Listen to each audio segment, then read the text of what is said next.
España, ahí en pantalla ya aparece la Seremi regalona que tenemos aquí en la quinta región, ¿eh?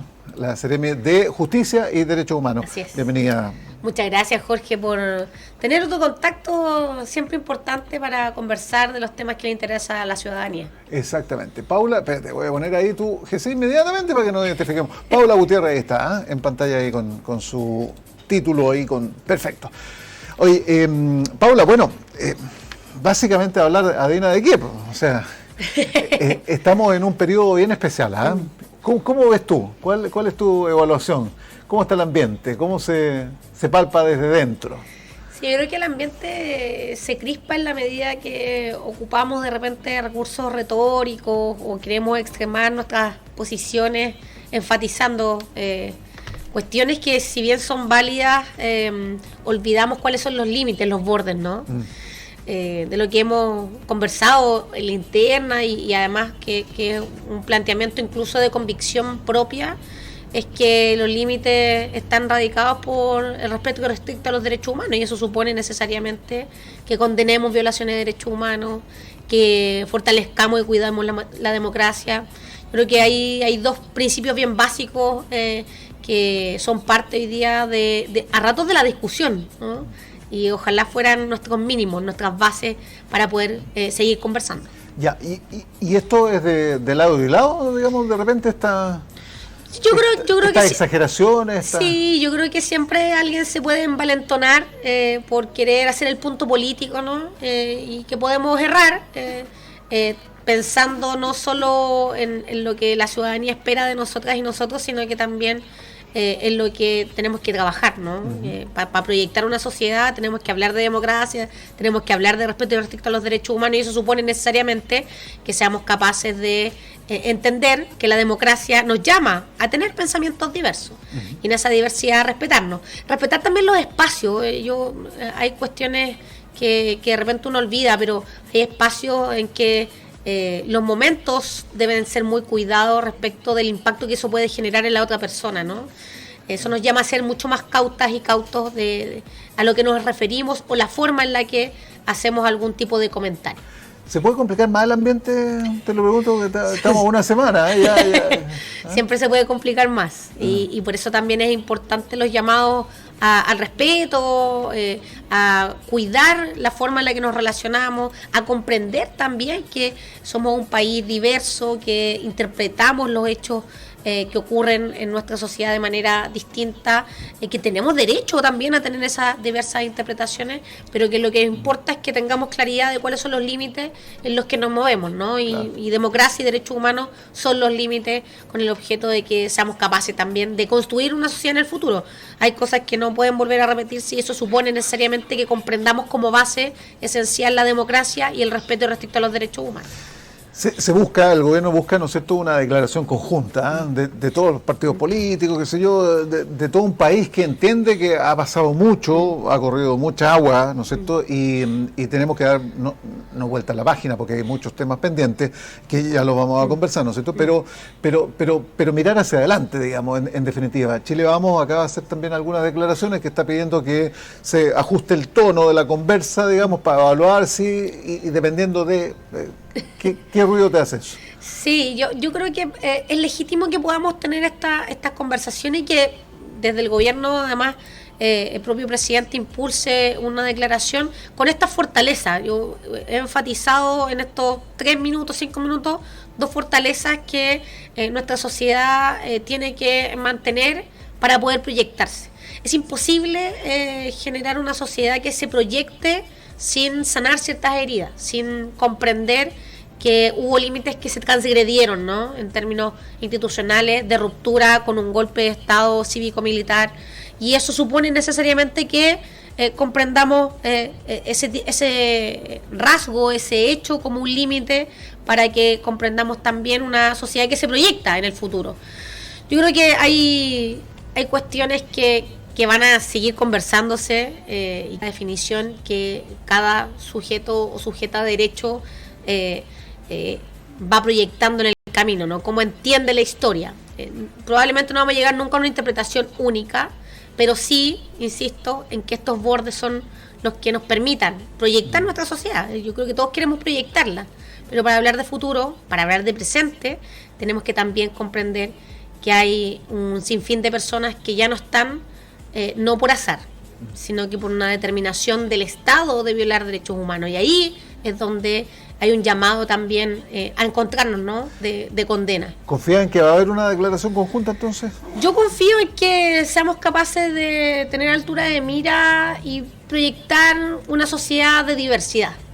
Con eso supone necesariamente que entendamos que los derechos humanos son... ¿Con declaración o sin declaración, dices tú? Yo creo que tenemos que... Mira, hoy día en la mañana veía una declaración del propio ministro Cordero y decía... qué bueno que estemos conversando de democracia y derechos humanos. No, o sea, nos estaba dando tan en la cotidianeidad, ¿no?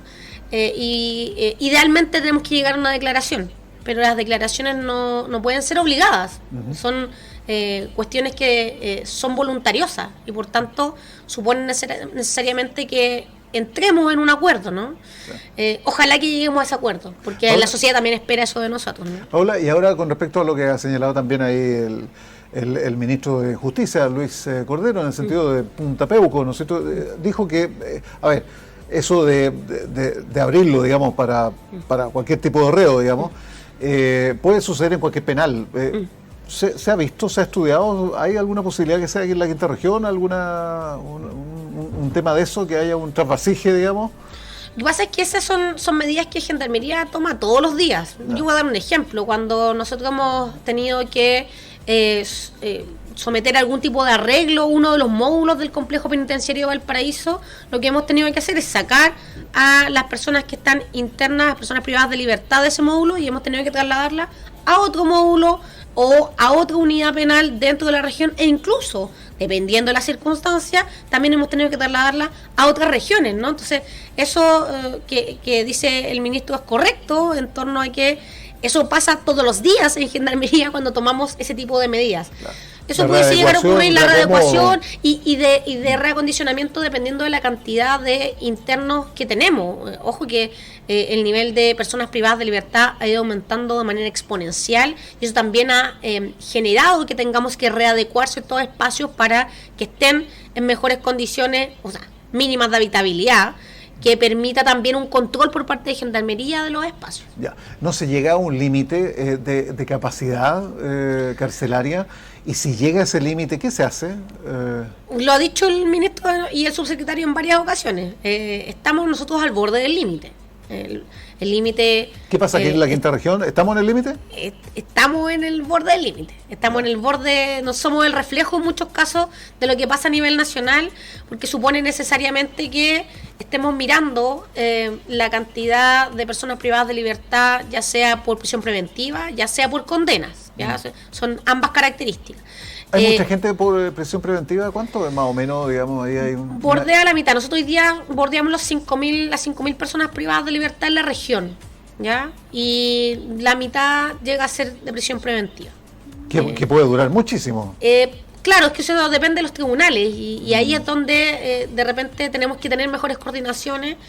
Por supuesto, la Defensoría Penal Pública hace su labor, los defensores privados hacen su labor, los propios tribunales hacen su labor, pero a lo que atañe Gendarmería es derechamente mantener a esas personas a resguardo, y la idea es que no lleguemos a borde insospechados, sino que sea una administración de las unidades penales de manera adecuada, y eso supone que tengamos que reordenarnos cuando es necesario, ¿no? Sí, porque uno se podría preguntar o preocupar, digamos, en el sentido de, claro, si ya no hay más, ¿qué va a pasar con esa gente que debiera estar adentro y que, bueno, no sé, qué es lo que va a pasar ahí? O sea, ¿se van a tomar medidas, digamos, de los menos peligrosos, soltarlo, una cosa así? Esa es una decisión... En términos coloquiales estoy hablando. Esa es una decisión que no le compete ni al Ministerio de Justicia ni a Gendarmería, ¿ya?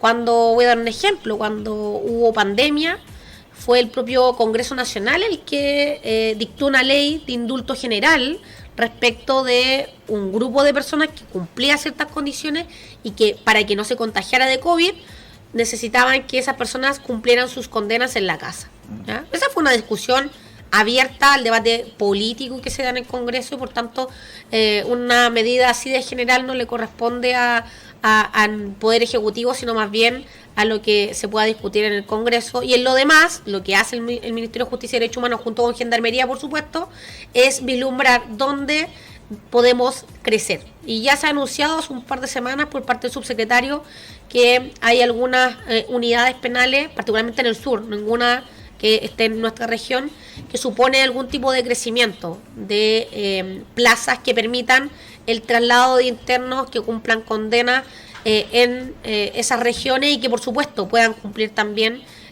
cada una de las labores de reinserción social, que es otra de los objetivos que tiene Gendarmería, sí, cuando una persona está privada de libertad, ¿no? Uno desconoce un montón de cosas, aprovechando que, sí, que te tengo aquí. Por ejemplo, va llegando, y entendemos, ¿no es cierto?, que se cometen delitos y bueno, y siguen llegando y quedan en condición de reo, ¿no es cierto?, según dependa, digamos, en cada caso. Pero también van saliendo, ¿no? Entonces ahí se produce un reordenamiento, me imagino, o son muchos más los que entran que los que salen. ¿Cómo será eso? Sí, hoy día nosotros estamos viendo que entra mucho interno y en cumplimiento de condenas sale poco, porque las condenas no dependen de Gendarmería nuevamente, sí, claro, sino que de una resolución judicial que busca en definitiva que esa persona comprenda cuál es el daño que causó al momento de llevar a cabo ese delito. Y efectivamente hoy día se nos genera este atochamiento, esta acumulación de personas porque salen menos de los que entran, ¿ya? Y eso tiene que ver con varias cosas. Un porcentaje muy bajo de cumplimiento de la libertad condicional, un porcentaje, me refiero, de cumplimiento que la propia Comisión de Libertad Condicional está autorizando a menos personas a que efectivamente puedan salir por libertad condicional.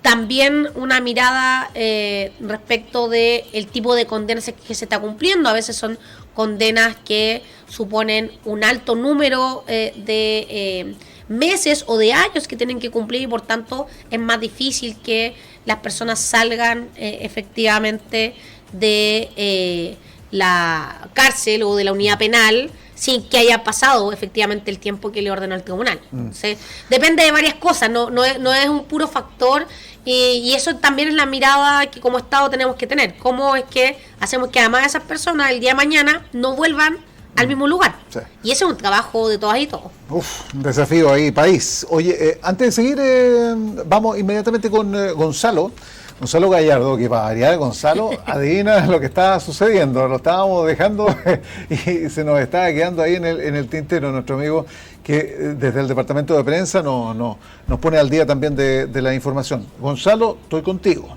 ¿Cómo está usted? Hola.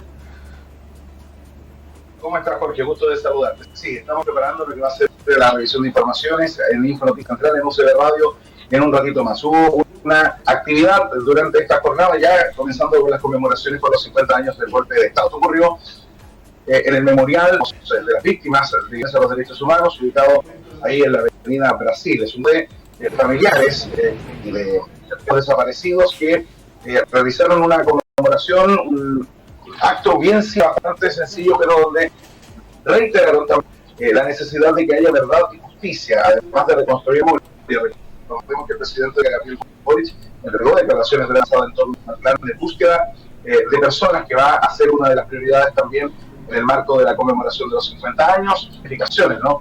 Un plan de búsqueda que pueda también tener una característica muy especial. Así que es parte del inicio de las comisiones que se están registrando durante esta jornada.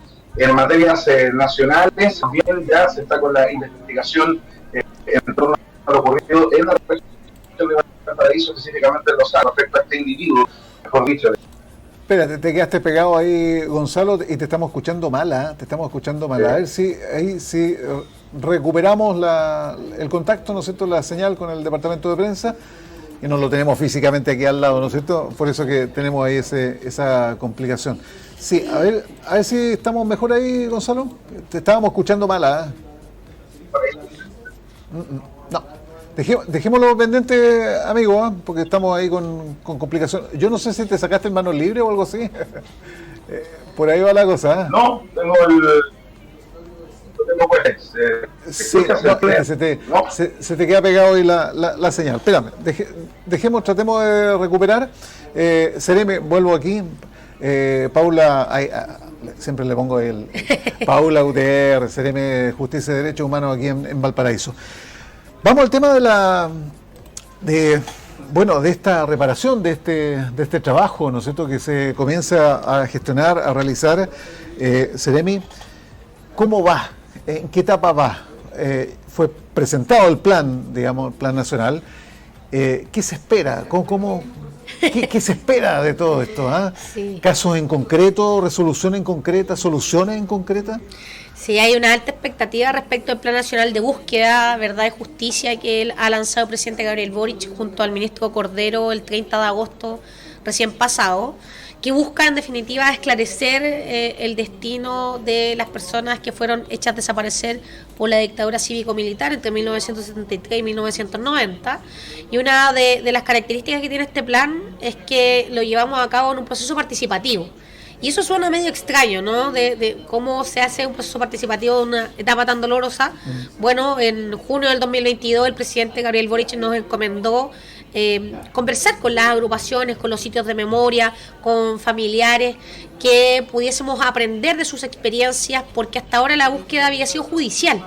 O sea, las personas interponían una denuncia, llevaban la causa en la Corte de Apelaciones junto a los ministros en visita y empujaban solos este carro, ¿ya?, respecto de la búsqueda de un familiar que fue hecho desaparecer. Lo que plantea Plan de Búsqueda hoy día es que seamos capaces como Estado de hacernos cargo de algo que cometió el Estado, esa violación de derechos humanos. Hoy día la búsqueda de esas personas va a estar a cargo del Estado, sistematizando primero información que hoy día existe en poder del Estado. Con recursos, obvio. Sí, pero respecto a la sistematización inicial, más allá de recursos más, recursos menos, hoy día el Estado tiene información que no la está cruzando. Por ejemplo, hay más de 2.000 fallos de sentencias judiciales de la Corte Suprema, de la Corte de Apelaciones, que permiten tener mayor información si es que se cruza esa información. Y ¿Cuántos son los casos aquí en la quinta región? Es que hay múltiples casos de diversa índole, ¿ya? Porque el Plan de Búsqueda está enfocado particularmente en detenidos y detenidas desaparecidos y personas que fueron ejecutados políticos, pero cuyos cuerpos no se conoce su destino, ¿ya? Ese es el enfoque de Plan de Búsqueda. Si uno hablara de los fallos que tiene esta Corte de Apelaciones, por ejemplo, hoy día sus 2 ministros en visita, podríamos hablar incluso de causas que dicen relación con sobrevivientes, es decir, personas torturadas, expresas y presos políticos que son sobrevivientes de la dictadura, pero también de sus familiares que sufren un daño transgeneracional, que está por lo demás estudiado y comprobado en términos científicos. No estoy diciendo nada novedoso para quienes son estudiosos y estudiosos de la materia. Entonces, dicho aquello, Plan de Búsqueda supone, en el caso de la región de Valparaíso, que estemos pensando en las 30 personas hechas desaparecer en la región de Valparaíso que eran de Valparaíso, ¿ya? ¿Cuál es la característica de Plan de Búsqueda además? Es que seamos capaces de buscar también a quienes fueron hechos desaparecer en la región de Valparaíso, pero que fueron detenidos en otra parte, por ejemplo, en la región metropolitana. El año pasado, o sea, la semana pasada teníamos una en La Ligua, en el memorial de Marta Ugarte, cuya detención se llevó a cabo en Melipilla, en la región metropolitana, pero cuyo cuerpo fue lanzado al mar y fue encontrado en la playa La Ballena. Entonces, esta dificultad de dónde fueron detenidos, dónde son encontrados, es algo que Plan de Búsqueda busca articular con el objeto de hacer el seguimiento de la trayectoria de esas personas desde su detención hasta su último destino. Ese es el objetivo de Plan de Búsqueda grande, ¿no?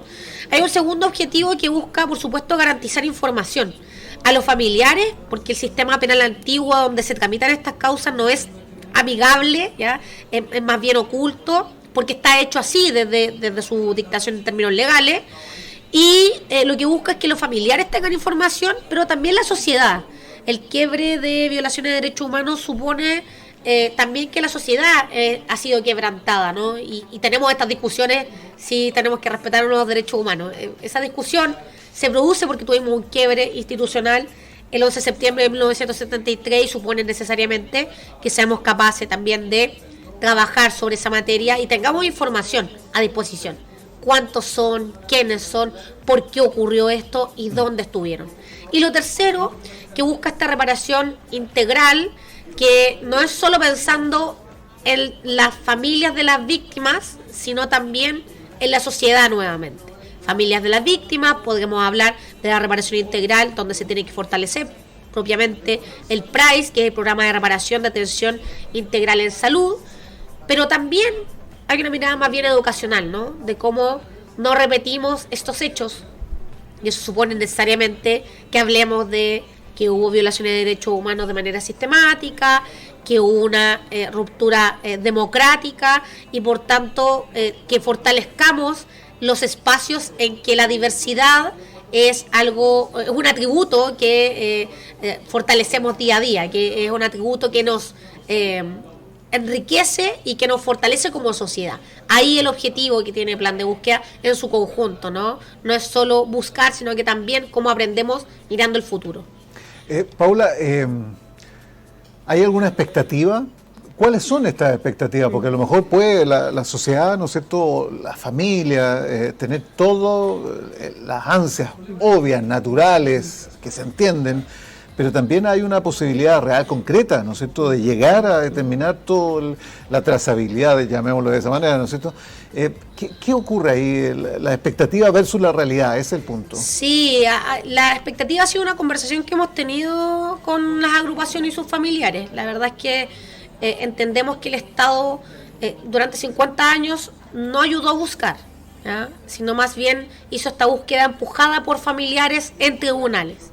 Y frente a aquello lo que hemos puesto es a disposición, o sea, lo que hemos propendido es que el Estado se ponga a disposición de todas esas víctimas de violaciones de derechos humanos, teniendo presente que es probable que no encontremos el cuerpo o restos de esas víctimas en todos los casos, ¿ya? Quien fue lanzado al mar hace 50 años, probablemente no vamos a encontrar el vestigio de ese lanzamiento. Pero sí podemos saber, en la medida que la información se cruce, en la medida que también hayan actores tanto de organismos represivos como de organismos civiles que puedan entregar información, el propio Estado que cruce la información, que podamos saber fehacientemente que el destino de esas personas fue el mar. Hoy día hay solo hipótesis, no necesariamente información con certeza, ¿no?, de que esas personas fueron lanzadas al mar. Y ese es el objetivo que tiene el plan de búsqueda. Es un objetivo ambicioso, pero también con de las expectativas en términos de realidad, ¿no? No vamos a encontrar Paula, respecto de todas las personas restos. La Seremía, digamos, aquí en la quinta región, ¿va a tomar participación activa? ¿Se toma participación activa en esto o es totalmente independiente? No somos independientes porque yo soy un organismo centralizado, desconcentrado de la administración del Estado. Es decir, yo dependo del ministro y del subsecretario, de ambos subsecretarios en términos de las temáticas que nos toca abordar. Sin perjuicio de eso, la verdad es que es un trabajo coordinado desde el Ministerio de Justicia y Derechos Humanos, liderado por el ministro, ambos subsecretarios, de coordinar los servicios, de llevar a cabo política pública. Y un ejemplo de que no hemos sido meros espectadores es que se han llevado procesos de conversación con las organizaciones en esta región. Nosotros hemos tenido 2 grandes encuentros con las agrupaciones de familiares y las agrupaciones pro derechos humanos, levantando información de cómo ellos hicieron esta búsqueda, cuáles fueron las barreras con las que se encontraron, qué es lo que también esperan de un proceso como este, ¿no? Y tuvimos procesos de devolución, es decir, de entrega del plan, de cómo quedó, de cuáles son las limitaciones que se tienen, pero también cuáles son los objetivos que pretendemos cumplir en esta medida, que además es una medida permanente por parte del Estado. No es una medida de este gobierno, es una medida que aspiramos que el Estado se comprometa de manera conjunta. No hay plazos acá, ¿no? No, por lo mismo, porque como medida permanente supone necesariamente que miremos cuándo vamos a cumplir ese objetivo. Ese objetivo durante 50 años no se ha cumplido. Esclarecer la realidad de cada una de las personas hechas desaparecer por el Estado no se ha cumplido. Por tanto, hoy día lo que ofrecemos es que el Estado en su conjunto se haga cargo de esta responsabilidad. Duro. Duro, ¿ah? Duro. Fuerte responsabilidad. Ahí está impresa, digamos, las ganas, los deseos de normalizar una situación que está pendiente durante tantas décadas, ¿no es cierto?, sin salida y sin dejar tranquilo, digamos, a los familiares directos. Y eso es, en definitiva, y dar una respuesta país también ante un tema transversal, un tema universal, el de los derechos humanos. Indudable que es un punto de inflexión lo que se está haciendo y esperar, ¿no es cierto?, que esto tenga repercusión como positiva, digamos, como es lo que esperamos todos. O sea, en el caso nuestro, más que esperar, lo que supone es que sigamos trabajando. Ese es el desafío que a nosotros se nos ha encomendado. Agotar todas las fuerzas. Todas las instancias, vamos a buscar hasta la última persona, porque en esa última persona también hay parte de la sociedad que nosotros pretendemos construir en el presente y en el futuro, y por tanto hay el desafío de convicciones también respecto de cómo queremos que nunca más se vuelva a repetir lo que ocurrió en 1973 y hasta 1990, ¿no? ¿Queda pendiente algún tema que te interese? Podemos tener 20.000 temas, la verdad es que hemos paseado harto, pero lo que me parece relevante es que en este tiempo que de repente están convulsionados, seamos capaces de comprender que en la diversidad es donde nos vamos a encontrar, en la medida que haya respeto por la opinión de otras personas y entendiendo también que no puede ser validada la violación de derechos humanos, podremos encontrarnos como sociedad. Y hay un objetivo al que, por supuesto, desde la Seremía de Justicia y Derechos Humanos vamos a seguir propendiendo, llamando. Estamos abiertas a que podamos conversar todos los temas, pero el marco de respeto y restricto a los derechos humanos es uno de los límites con los que tenemos que trabajar, y el otro, por supuesto, el trabajo democrático constante en el que también tenemos que proyectar la sociedad.